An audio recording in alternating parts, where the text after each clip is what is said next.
are watching Zoe TV.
And praise the Lord. I'm so glad that you've been able to join us this amazing Monday morning.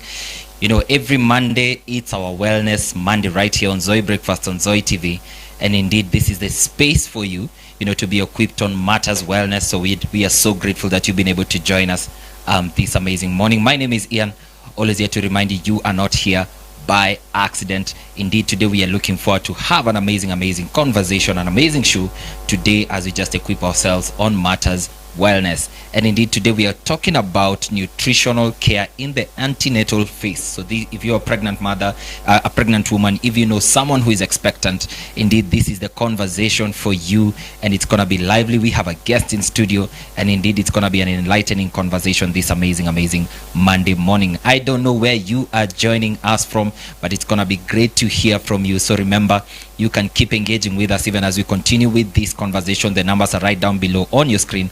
0700075555 is the number. You can text us, you can WhatsApp us as well, and indeed it's gonna be great to know where you are joining us from. We're also coming to you live on Facebook and on YouTube as well. So please share this broadcast to your family, to your friends, any woman who you know who is expectant or expectant to be, someone who is who desires to enter into motherhood.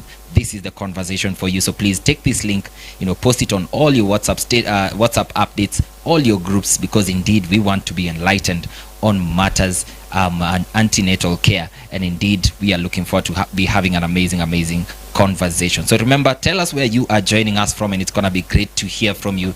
Today in studio I'm joined by an expert in this sector, someone who's worked with mothers, someone who's helped mothers as well in breastfeeding. She works at an organization called Care Call, and Care Call is a wellness organization. So remember, if you have desire to work in wellness, you can reach out to Care Call, and indeed they can be able to help you not only to do diagnosis, but also to just help yourself to work, to live well, so that you can be able to prevent those lifestyle diseases that come to us whenever we are growing older. And indeed Care Call is the people you should be talking to for that. But today I am joined by Mrs. Irene Mokamba. Karibu sana, Mrs. Irene. Thank you very much. It's such a pleasure, by the way, to have you on set. Thank you for having me. This morning. Yeah. Irene is a clinical nurse at Care Call, and indeed, she's gonna help us to just debunk this conversation around antenatal care and nutrition, to be specific in this phase. And indeed, it's gonna be an amazing conversation. So remember to engage with us. Remember to comment on anything that you need feedback on, and indeed Irene will be able to help us to just learn more about how to take care of ourselves nutritionally, especially in the antenatal phase. But Irene, I don't know how your morning has started. My morning is great. I'm loving the weather. I thank God I'm alive and strong and healthy. Yes. Health is the greatest gift in life. Amen. So I'm grateful. Amen. Yeah. Amen. So look into this camera, just greet people back at home and tell them who you are. All right. Good morning, everyone. It's a pleasure to be here today speaking to you from Zoe TV. I'm looking forward to having a great conversation, just discussing about what are the right things for us to look at nutritionally when we are planning to get pregnant, during pregnancy. And I hope that on another time, Ian, we can still come back and talk about how to do how to take care of ourselves nutritionally during breastfeeding, because after pregnancy comes a very sensitive phase called the breastfeeding period, the postnatal period, and it's important for mothers to know how also manage their nutrition during that period. But today we're talking about during the nutrition during pregnancy. And so if you know anyone who is currently pregnant, or you have any questions regarding nutrition during pregnancy, bring it up. Let's talk about it. Let's demystify the myths that are there, and just to make ourselves knowledgeable and ready to handle the period well. Indeed. And I want us to dive right into this conversation, because again, pregnancy care and motherhood and childbirth is a very hot topic in the country right now.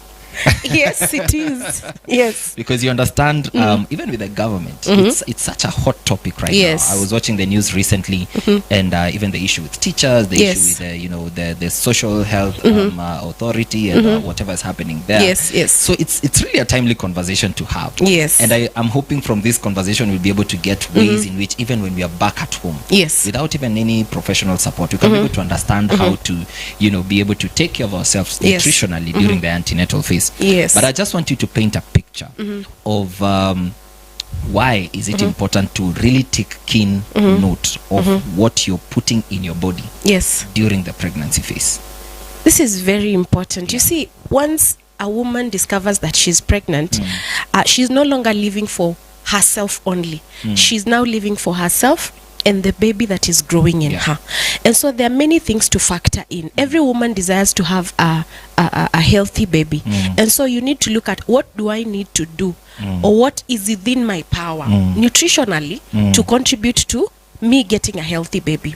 Number one, it helps to prevent, when you take the right nutritional supplements and foods, it helps to prevent complications to the baby. One of the most common complications is what we call neural tube defects.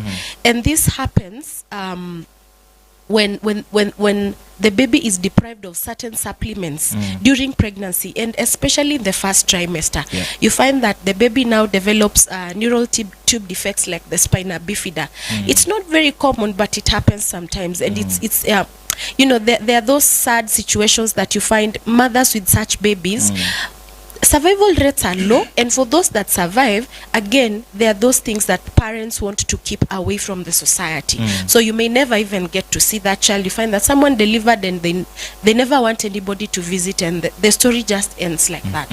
So those are the children that are hidden from society. But how we can prevent such is by taking the right nutritional supplements during pregnancy. The other thing is just to prepare the mother, also the mother's body for breastfeeding, because during pregnancy, after pregnancy comes the breastfeeding period, and during pregnancy and breastfeeding, it is the mother's body that is nourishing the baby. So whatever the mother takes in takes care of the baby's nutritional needs, and also the mother's nutritional needs. So what the mother eats during pregnancy should be sufficient to take care of her own personal needs within her body, and also nourish the baby's needs. However, I want to just clarify that it doesn't mean that you have to eat for two, like people normally say, but you have to take enough nutrition, food that provides the right nutritional contents or supplements that you're able to meet the nutritional requirements for your body and for the baby. Yes. All right. You've talked about some terms there. I've heard something like spina bifida. Could you just help us understand what that is for someone who's watching? Now, this is a condition that happens when due to nutritional deficit. It happens due to deficit of folic acid. Folic acid is one of the supplements that a woman usually is given at the hospital when they are pregnant. And usually a woman is supposed to start taking folic acid as soon as you discover you're pregnant, whether it's week 1. Mostly a lot of women discover they're pregnant week 4+. So that is, the first month is already done. We are looking at another 2 months and we are done with the first trimester. So as soon as you discover you're pregnant, you're supposed to start taking folic acid. And this is to help prevent one of those complications is called spina bifida. It is a complication that happens in the spine, and then the spine does not develop well, and so this baby cannot be able to develop well. And then now there are also those physical malformations. The baby tends to have physical malformations, and of course now it affects other functionalities within the body, the baby's body. They are not able to function and live a normal life. All right. All right. Well, it's a foundational conversation once again this morning. So if you know any woman who's in the expectant phase, or you as well who's watching us back at home, probably you're in this phase, this is a conversation for you. So remember, you can keep engaging with us even as we continue with this conversation. 07000755555 is the number. You can text or WhatsApp us, and it's gonna be great to hear from you. Tell us as well where you are joining us from as we delve deeper into this conversation. Well, we want to take a short break, and when we come back, we'll just be getting to understand what are some of the nutritional gaps that expectant mothers may be facing, and indeed how can we be able to move against those gaps that we may have noticed, and especially from Irene's experience. And it's gonna be great to just debunk this as well. So we want to take a short break, so please don't go too far. Stay with us. We'll see you right after this break.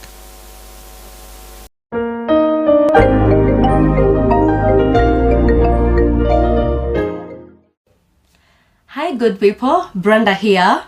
A message to the young people: know your identity, find purpose, stay grounded in prayer, in the word, and in worship. Remember, do not allow peer pressure to influence you.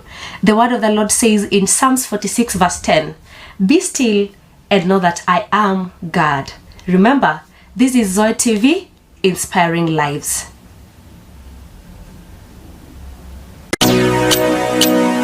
Hello, and how are you doing? Now, media is one of the most powerful tools on earth. But the question is, who is holding the microphone? At Zoe TV, we believe that media should spread life. For the past 3 years, we have been dedicated to producing and broadcasting content that inspires lives as we drive clean media. We have seen God using this platform to touch countless lives, and we know that this is just the beginning. There are still many households and communities where clean and Christ-centered content is desperately needed, and we are ready to reach them. But we cannot do this alone. We are calling on partners who will join us in sharing the life of God through media. Your support will help us to stay on air and keep expanding our reach to many people who need this message.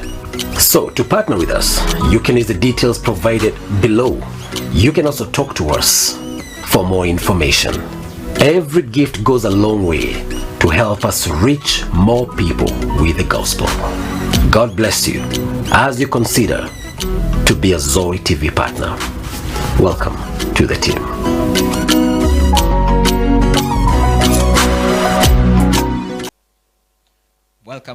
Welcome back to Zoe Breakfast this amazing Monday morning. It's our Wellness Monday segment. I am joined by Mrs. Irene Mokamba, a clinical nurse at Care Call, and today we are talking about nutrition in the antenatal phase. For any expectant mother, or you've been desiring to get into motherhood, this is the conversation for you. And indeed, we are looking forward to learn more about how to take care of ourselves nutritionally when we are expectant. So remember, you can keep engaging with us even as we continue with this conversation. 07000755555 is the number. Alternatively, you can also comment live on our Facebook and YouTube pages, and we'll be able to receive your feedback and attend to them even as we continue with this conversation. But Irene, we are talking about nutrition in this phase, and Yes.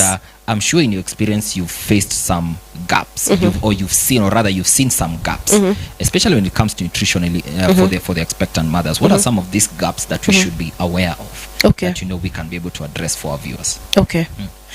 Thank you, Ian, for that question. Now, there are several gaps that exist. Several measures have been put in place. Some have been resolved to a good percentage, but the issues still exist. One of the things that I find very common is just the awareness of the importance of the pregnancy supplements. You know, during pregnancy, there are certain supplements that are recommended by the World Health Organization that a woman should be taking those supplements, regardless of your health status, regardless of any other condition that you are managing or any other thing that is going on in your body. Once pregnant, there are those supplements that a woman should be taking. Some people do not take this very seriously, in a way that there are regions in this country where you find a woman has not attended antenatal clinic from the time they knew they were pregnant up to even 30 weeks. 30 weeks, we are talking about the third trimester. And so that increases the chances of them getting any complications related to not taking the supplements. There are certain supplements that are really important. One of them is folic acid. And folic acid is really important because despite other than the fact that it will give you a difficult time to manage the baby as a mother, it is something that also affects the nation at large, because it increases. This person will definitely be under the persons living with disabilities. So of course that increases the people that the government has to manage on that area, which is also a burden on the government. The other thing is iron. People don't take their supplements very well, and then we start developing complications like a mother bleeding and then getting very severe anemia. Sometimes in a few cases we've had women, you know, dying because of excessive blood loss, and now because their blood level was already too low, and then they have excessive blood loss, and then because of that the blood levels are so high, and then it leads to, you know, adverse effects, which is not good. So one of those gaps is just awareness of the importance of taking the supplements. Awareness is key. Right now it is recommended that in pregnancy a woman should have an antenatal visit once every month, but not a lot of women keep those appointments. There are those who do even once in 3 months. There are those who do once in the first trimester and then they disappear. So that awareness is a gap. That there's a lot of health education going on. There are lots of outreaches that were done previously. I know right now after the Trump issue, some NGOs that were supporting mothers, especially in the rural areas, to access you know, care. Some of them pulled out, but it was really helping some of those areas where, you know, women don't go to the facility because of distance, because of, you know, the roads and those issues. Women would deliver at home because they don't get to reach the hospital and those kind of things. Then the other gap is how women now take care of themselves during pregnancy. A lot of women, you know, during pregnancy, nutritional needs they are key. I wouldn't say that a woman should eat anything different per se, but it is important to notice what you need to eat. So out of lack or out of just not being proactive, there's that tendency to do what you want and eat what you want, and some of those things have adverse effects. You know, most of the things that we eat cross the placental barrier and they get to the child. Now, depending on what effect they have or how far they go to the baby, there are those things that cross the brain of the child, and so they affect the brain of the child. So there are those things that you know, out of your own, maybe your lifestyle as a mother, this is what you're used to going out to party and drinking alcohol, X amount of bottles, and so during pregnancy it continues to be a habit that maybe you do not want to change, and so those things affect the baby, because there are those things that cross the brain of the baby, and so they go into affecting the baby, and so you by the time the baby is born, the baby's blood is already, you know, the baby has already been introduced to certain things before they even know what it is. Before they've matured up enough to be able to take those things. So I'm hearing you talk about some matters are lack of awareness, some matters are lack of access, some matters are even probably ignorance from mothers, understanding how they should be able to take care of themselves. Do you feel that there is enough being done to sensitize expectant women on how to take care of themselves during the antenatal phase? I would say yes and no. Yes, in the sense that in the areas where, you know, I would say maybe in the urban areas, there's a lot of those things being done. For example, if you go around Nairobi, you will find a lot of billboards talking about where you can access antenatal care. They have encouraged you that it is at an affordable package. When you scroll through the internet, you will find, you know, people telling you where you can get this care and what kind of services you can get. But there are areas in this country where even if you come across those adverts on social media, it's only for the people living in urban centers. There are people living 1 kilometer away from the nearest facility and the roads are bad. So for such women, they know they are ready even to give birth at home alone. And unfortunately in our country, there are still places where people go through that. There are places where a mother is pregnant and she has maybe 4 or 5 other children. And even the 5 children have no food to eat. What about the mother who is pregnant? So I would say yes, in the sense that it's done partially, but no, because there are still people within this same country that we live in who are having hardships in terms of accessing that care and even affording it. Yes. Wow. And I just want to take you back as well. And valid point that you're raising. You spoke about previously concerning matters nutrition. Yes. And food for that matter. I'd like to throw this. Yes. Is it that an expectant mother requires a special diet? Or is it that, you know, they can continue, you know, with what is available? Because again, people come from all walks of life. Yes. And even these things that you're talking about, some of them may not even have access to the foods that are probably required. But probably just paint a picture for us. Is it that, you know, women, expectant women require sort of a special diet that will help them go through this phase? Yeah. Now, during pregnancy, a mother does not necessarily require a special diet, but they require special considerations in their meals. All right? So we might be eating the same ugali, nyama, and mboga, but a pregnant mother requires special considerations. For example, she needs more iron. A pregnant mother needs more iron than an unpregnant mother. So if one who is pregnant would consider, instead of eating managu, let me eat sukuma wiki or spinach, which has a bit of iron in it. Instead of eating the normal red meat, let me eat liver that has more iron in it. Instead of eating, you know, you choose your meals with the nutritional benefits in mind, so that you take as much out of it as possible. Because during pregnancy, the woman's body has its own nutritional needs because of the fact that it's carrying a life in it. And then there's the baby's nutritional needs. Because remember, this baby is developing from nothing to something. The baby is developing bones. The bones need nutrients from the mother. The baby is developing a brain. The brain needs to be nourished in a way that it can function, and one day we have a doctor out of that baby. So we need adequate nutrients. So the mother can eat normal food that we buy at the market, in the groceries and what have you, but special considerations have to be made in terms of availability of quantities.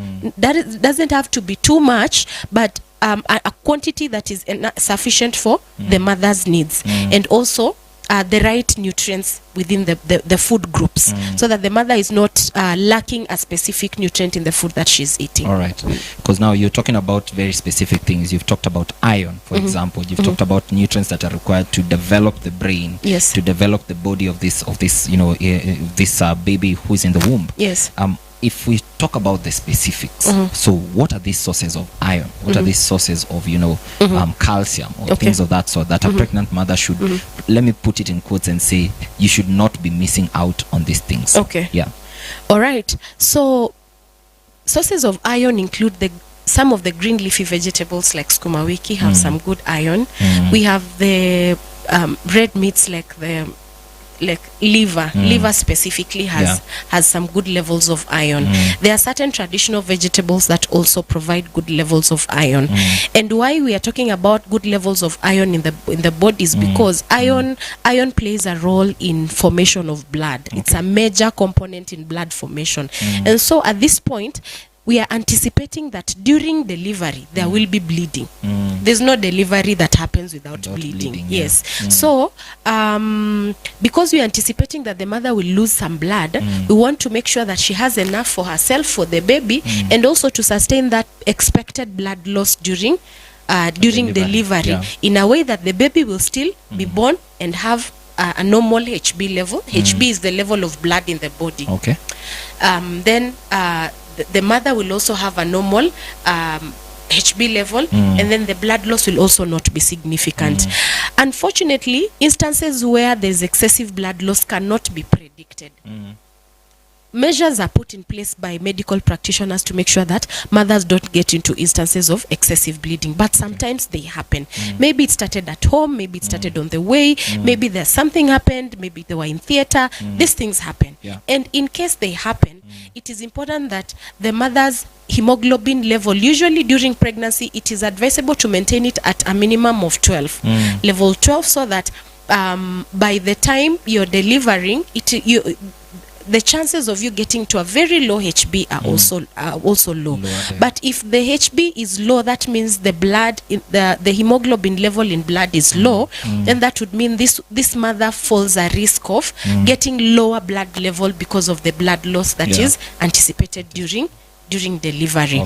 Now, we need calcium. Calcium is also very important.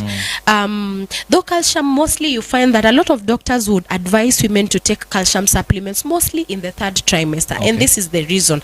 Most of the time, during 1st and 2nd trimester, it is important for the mother to take nutritional foods that contain calcium, during 1st and 2nd trimester, but during 3rd trimester it is even more critical, and we'll just talk about it. But let me mention one thing that can help us to get calcium. A lot of like bone soups, they're a good source of calcium. By the way, if you can just buy bones from the butcheries, from the local butchery, boil it for like 1 or 2 hours, then get the soup out of it. It's a very good source of calcium. And why calcium is important in the body, other than the fact that the baby is also being formed and requires calcium to form strong bonds, because we need this baby to also be able to achieve their milestones well. When it's time to stand, when it's time to walk, they should be able to achieve those milestones well. But also during pregnancy, the mother's body is stretched. The pelvic bones are the bones around the hip area. So there is a lot of bone relaxation to prepare for to carry the weight of pregnancy. You know, a full-term pregnancy could be weighing anything between 9 kgs to 14 kgs or 15 kgs. That's an extra weight during pregnancy. So during that time, the pelvic bones needs to be strengthened very well to carry this weight, because this is an extra weight. And then there's also strengthening of the backbone, so that the spinal cord, usually there's some adjustments in the body of a woman during pregnancy. So when the bones are relaxing, one of the bones that also tend to relax are the bones on the lower side of the back, just to allow for the growing uterus to get space, and also to prepare for labor and delivery. Around the 3rd trimester, the pelvic bones begin to relax, and they create a bit of space in a way that when during delivery, the bones can slide against each other to open space for the fetus to pass. That happens during pregnancy. After pregnancy, within the first 6 to 12 months after delivery, the bones of the woman now are healing back to their normal state. That is why it is extremely important to still take calcium supplements after delivery, and be very keen on posture. The postures you assume when you're doing your work around the house, whether it's picking the baby, whether it's doing laundry, whatever you have to do, posture plays a key role. And that is why we find a lot of women, after a single delivery or 2 deliveries, many women tend to have a lifetime back issue. Like, my back is always aching. Since I delivered my baby, my back has been aching. Those issues to do with adequate supplementation of calcium in the body, and during pregnancy, after delivery, and also how you carry around your body makes a lot of difference. Wow, I mean that's a lot, and nutrition is really playing a Yes. big part. Yes. In how, you know, even the life of the mother after delivery. Yes. What you're doing during the antenatal phase Yes. is also impacting you even In the beyond postnatal, yeah, yes. to the postnatal phase. I mean that's really something. Yeah. But you've spoken about the different trimesters. Yeah, you know, the first trimester, the second trimester, and the third trimester. Yes. And just help us to understand throughout these different phases what's important for someone, for an expectant woman to have Okay. as part of their diet, Okay. so that, you know, they're able to carry themselves through the different trimesters, Okay. and ensuring that, you know, they're setting themselves up for successful delivery, Okay. and even as you've just mentioned, even post delivery, that, you know, we don't face certain issues due to our nutrition. All right. Yeah. So in the first trimester, this is when the body is beginning to form. What begins majorly is formation of the vital organs. They are now beginning to form. The brain is beginning to form. The spinal cord is beginning to form. The lungs, the liver, you know, the body is beginning to form, and it starts mostly with the vital organs. What we call the vital organs are things like the liver, the kidneys, the lungs. So those are the organs that are now beginning to form. The brain. So those vital organs, as they begin to form, they require good supplements. One of the things that is important, number one, we've talked about folic acid. Folic acid helps a lot in the formation of the spinal cord. Then omega-3 fatty acids are also good for development of the brain. They are good. They really boost the brain development, and you want the baby to be to be a smart, you know, what we call IQ levels. Yeah. Omega-3, good levels of omega-3 promotes good IQ levels in the baby. And then now iron, because at that time now we need to start building iron. We need to start building iron from the moment we discover we are pregnant, because iron doesn't build overnight. And we are preparing for pregnancy, and unfortunately we have instances where there are mothers who've developed developed premature labor.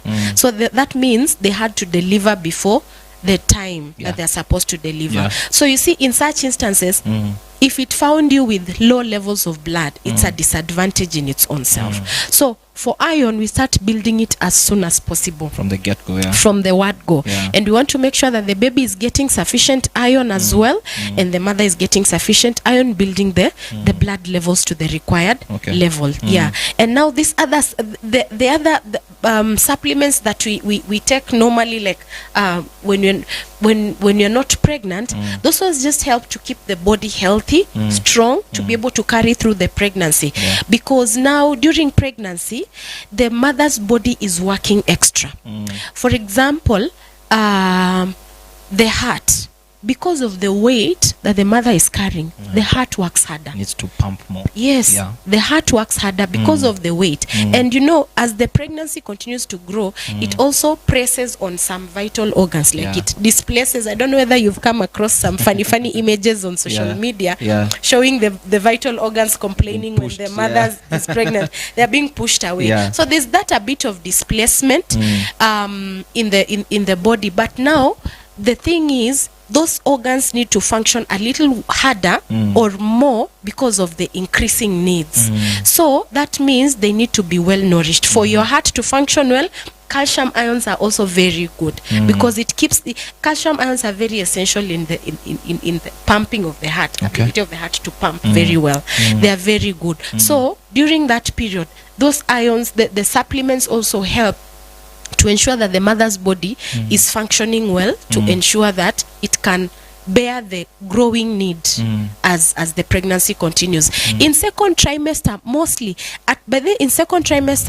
mostly you would stop the folic acid after the first trimester, because by that time, if it's damaged, it has been done and cannot be reversed. So for folic acid, you may or may not continue with it. A lot of gynecologists actually discontinue, but it is no harm proceeding with folic acid. There's no harm. But thank God these days we have a mix of the supplements. Mostly these days we have something called Pregnacare.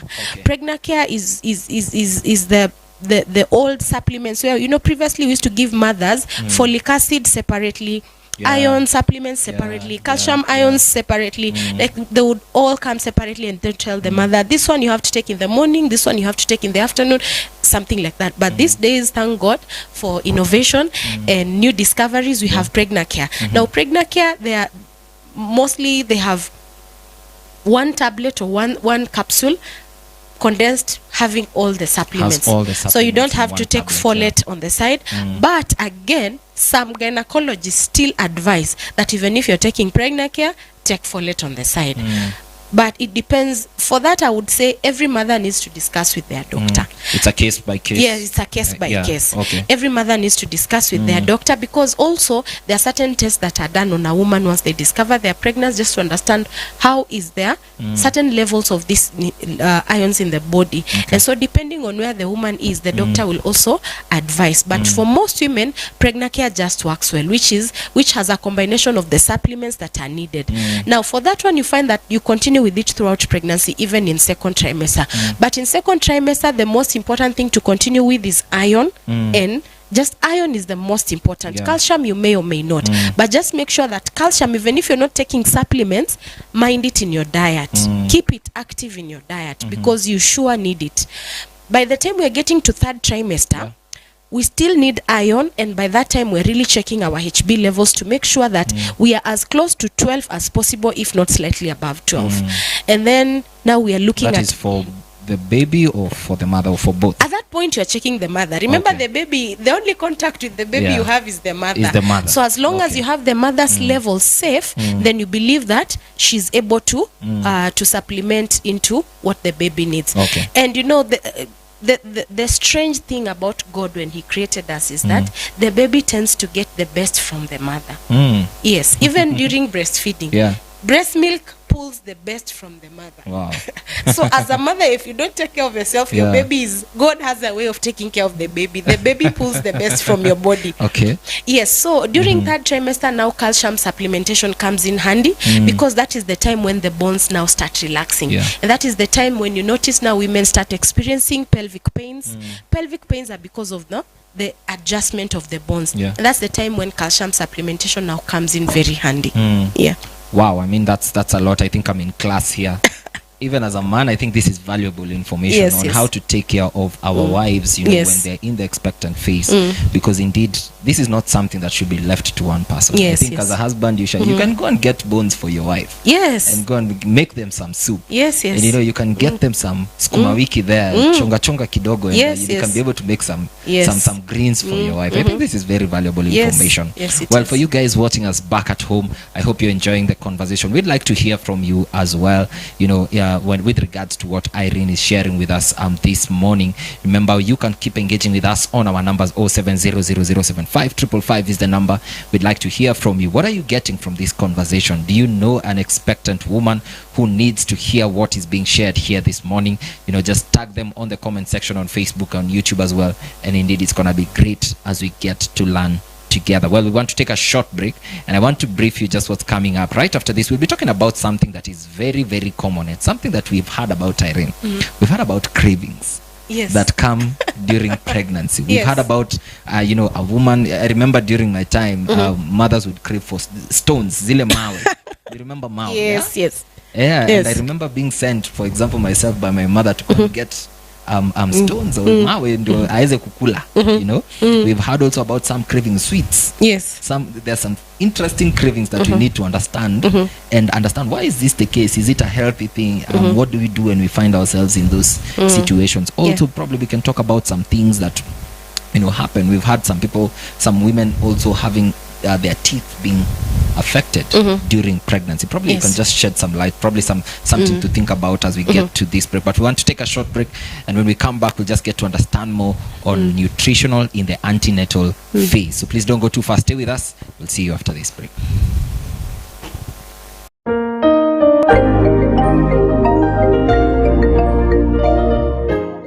Stop looking for the big stuff. Start asking God for the toothpick idea.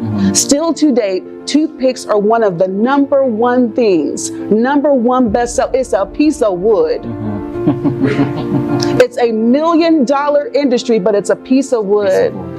One of the reasons why we want to do something big is because we want to feel big. Because I want people to know that I'm big. Because I want people to know that I'm something. Because I want to let people know I got it. Because I want people to see that I came from nothing and now I made it. And the Lord says, you will never make it with that attitude. Begin to ask the Lord for the small thing, the toothpick idea, and the Lord will cause the magnificent and the magnanimous to happen. Lend him your skills. Lend him your ear. Lend him your heart, right? And the smallest thing, the threads in the carpet, will become $1 million business for you.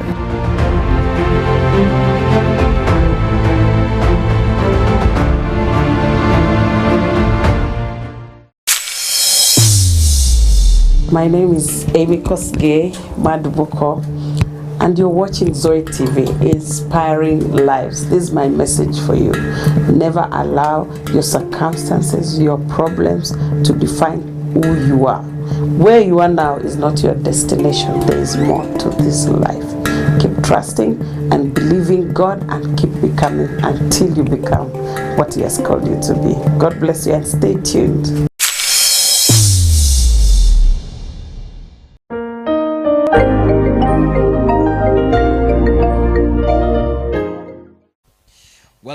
Welcome back to Zoe Breakfast Wellness Monday. This is the conversation we are having this morning. It's all about nutrition in the antenatal phase. Any expectant mother, any mother who, any woman actually who wants to get into motherhood, this is a very, very valid conversation for you. So please keep engaging us even as we continue. 07000755555 is the number. We'd like to hear from you. What are you getting from this conversation? What are some of the things that you thought were right, or you thought that or you may not have known that you are learning from this conversation? It's going to be great to hear from you this morning. So please keep engaging with us, and we'll be glad to hear from you. Irene, we want to wrap up this conversation as I briefed you before we went for the break. Yes. Number one, yes, talking about cravings. It's always been a big issue from when I was a young boy to even right now. The interesting cravings that we still hear women talk about when they're in the antenatal phase. And kitambo, it was about the mawe. That was the most common one. Yes. And I think grocery women were making a killing with wakiuza mawe. Yes, they were making a lot of money because expectant women never missed mawe kwa nyumba yao. And recently I've also had other cravings such as sweets. Some crave sweet things, but I'd like to help us understand, is this a normal thing for an expectant woman to to feel some cravings within them, that they feel that they need some alternative sources of meals or sweet things or things of that, so that can be able to satisfy that craving? All right. To start with, yes, it is normal. Cravings are real and normal in pregnancy. And the cause of those cravings is because of the hormonal imbalances that happen during pregnancy. There's a shift of hormones. Once someone gets pregnant, now there are certain hormones that now begin to go up in order to sustain pregnancy. Other hormones have to go down for pregnancy to be sustained. So because of that shift and changing hormonal levels in the body, appetite and desire also changes for food. It also changes. So now I know the women in the old times used to eat those stones. For stones, mostly it was majorly associated with nutritional deficiencies, mostly iron. A lot of women would crave those stones and eat stones because of it has that metallic taste. That metallic taste would sort of soothe the body's taste, desire for iron, but it does not provide the iron supplements in the body. Nutrients. So the body still craves. The body communicates by just that desire. But it was a craving, I would say, or a need that was not properly met. It was met through a different channel.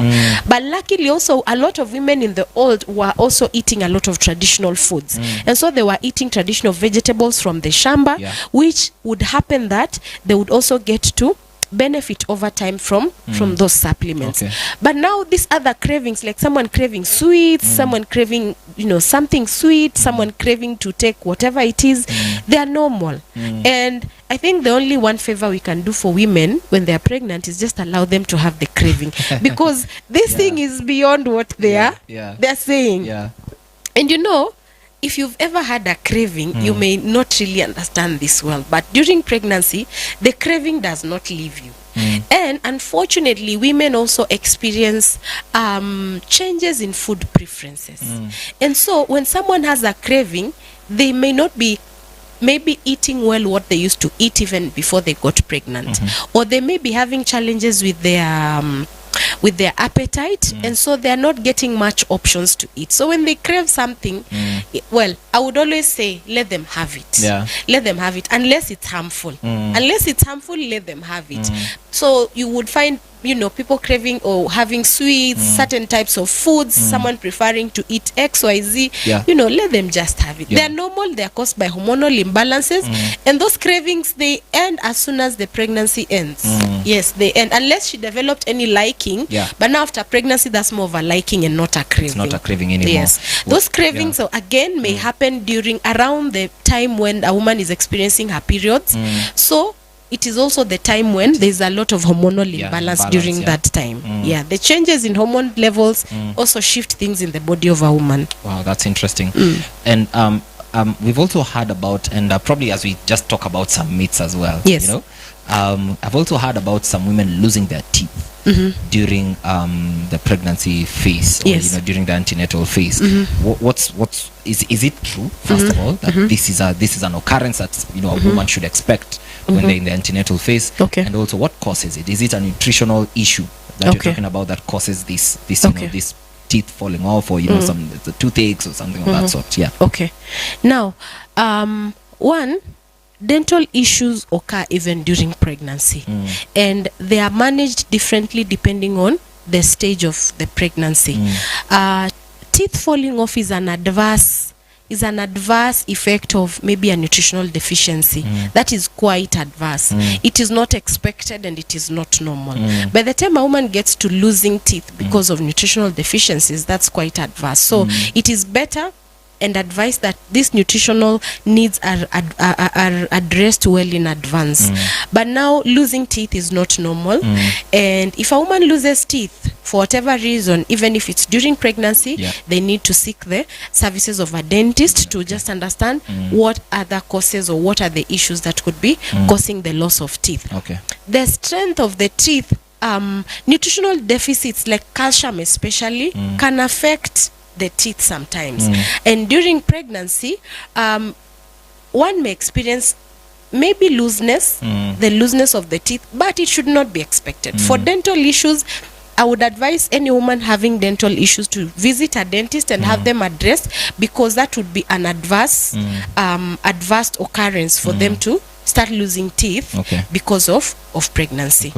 Yes. Okay. What are some of the other myths that probably we should be aware of, that when we face these things, this is a myth? You see, for me, if you told me toothache, I would like, that's a common occurrence. But now, at least hearing it from you, you know, now I know that it's not a common occurrence for your teeth to follow. But what are some of these other myths that are associated with the pregnancy phase or the antenatal phase that our viewers can be aware of? Okay. Just thinking around that, I'm remembering one where women would say that if you experience heartburn a lot, your child is going to have a lot of hair. You can imagine that. That if you're experiencing heartburn a lot, heartburn is something that happens commonly in pregnancy. A lot of women experience heartburn in pregnancy. But then it would be said that if you're having a lot of heartburn, your child is going to be having a lot of hair, which is very untrue. Has no scientific evidence behind scientific backing. In fact, the heartburn has scientific evidence. Yes, that it, because of the growing level of the uterus, it affects, the gut, and then, when the body becomes to relax a bit, the muscles in the body relax. One of the muscles that also relax is the muscles within the gut, and so it affects the food regurgitating back, so that because of that pregnancy that is already pushing, and then the food also gets, there are valves within the gut system that prevents food from flowing back where it has come from. But when the valves are a bit weakened because of the muscle relaxation, then it would easily allow some food to slip through. And so this food is coming from the stomach, where the food has already been mixed with hydrochloric acid. So the acid is coming back to the gut, and then it's causing that discomfort. Yes. So then you get women experiencing heartburn. It happens in different levels for different women. Some tend to experience it more than others. Some tend to experience it in very, mild levels. Others extreme. But it is normal. It is normal. Yeah. All right. Well, there you have it. If you experience a heartburn, it does not mean that your baby is going to have a lot of hair. And indeed, we are learning a lot this morning right here with Mrs. Irene Mokamba of CareCall, a clinical nurse. Today, just talking about nutritional matters when it comes to the antenatal phase, or the antenatal, period during pregnancy. And indeed, it's an enlightening conversation. Let's wrap it up from this point. Let me share with you one myth before we wrap it up. One myth about pregnancy, and this I think it happens commonly, is that people think that morning sickness, the common morning sickness, happens in the morning, and so by noon morning sickness is done and you're off to other things. That's another myth. Vitu kwa ground ni tofauti. Because morning sickness has been a very, very, you'd probably associate any expectant woman, or even just any woman, when, for example, they're feeling like they want to throw out, or they want to let off something from their gut, and the first question someone would ask them is, "Are you pregnant?" And yes, I think the movies that we've watched have given us that sort of scenario. You've watched too many movies. Yeah, that's the first question we should be asking. But I think that's a myth as well, is it not? Yes, it is. I mean, people vomit for various reasons. Pregnancy comes number 5, 6, 7.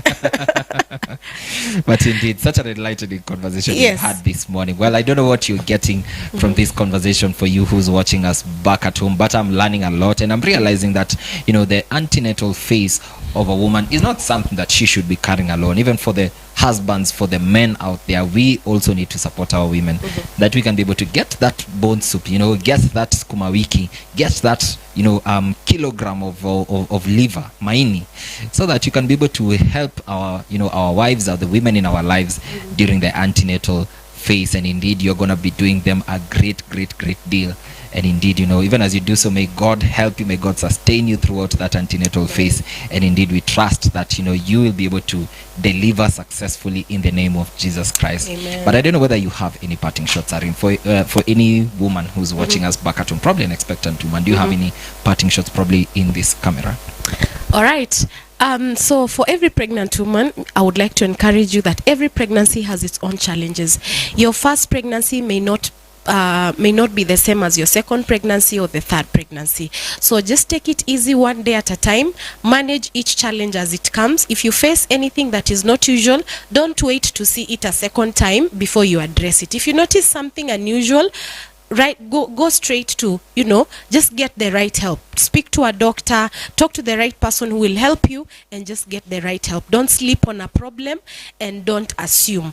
One of the things I would like to encourage women as well is to monitor the fetal kicks as you go through pregnancy as a mother. Always monitor how often is your baby kicking, and if you notice anything is off, it is better to go to the hospital and be told nothing is wrong, rather than stay at home and something is wrong. I wish you well in your pregnancy journey, and I pray that you will have a safe delivery and enjoy your pregnancy. God bless you. Indeed. Well, that's been Mrs. Irene Mokamba, a clinical nurse at CareCall. You can reach out to CareCall as well, for any matters wellness. And indeed, this is just one of the areas that they'll be able to help you and assist you or advise you on the best practices that you need to engage in, even as you continue with your antenatal phase. And we believe that indeed, as Irene has as mentioned, you will have a successful delivery in the name of Jesus Christ. Well, it's been a good conversation for us this morning. I hope there is one or two things that you have picked, and we pray that indeed, even for what has been shared with us here, that indeed you can keep sharing with us as well, the steps that you're taking, how God is helping you throughout this journey. And indeed, we trust that indeed it's going to be an amazing journey for you, for any expectant woman who's watching us back at home. I'd like to thank you so much for joining us this morning. Remember, we do this every Monday. Today has been our Wellness Monday segment. We've been talking about nutrition in the antenatal phase. And indeed, tomorrow we also have Tech Tuesday. And even for the subsequent days of the week, we have a conversation lined up for you. So join us every morning for the Zoe Breakfast segment. And indeed, we trust that your morning will be off to a great start. We're also appealing to all our partners, if you'd like to partner with the work we're doing right here at Zoe TV, so please reach out to us. You can go to our website, that is www.zoetv.co.ke, and you can be able to sign up as a Zoe TV partner. And indeed, even as you give, we trust that God is gonna bless you in the name of Jesus Christ. It's been a great morning. I hope that indeed you're gonna have an amazing day. For everything that you shall be doing, we speak the blessings of God for you, even as you continue with your day, and we trust that indeed God is going to carry you and sustain you throughout this day in the name of Jesus. I've been your host, Ian, and until next time, we'll see you again. May God bless you. Have an amazing day.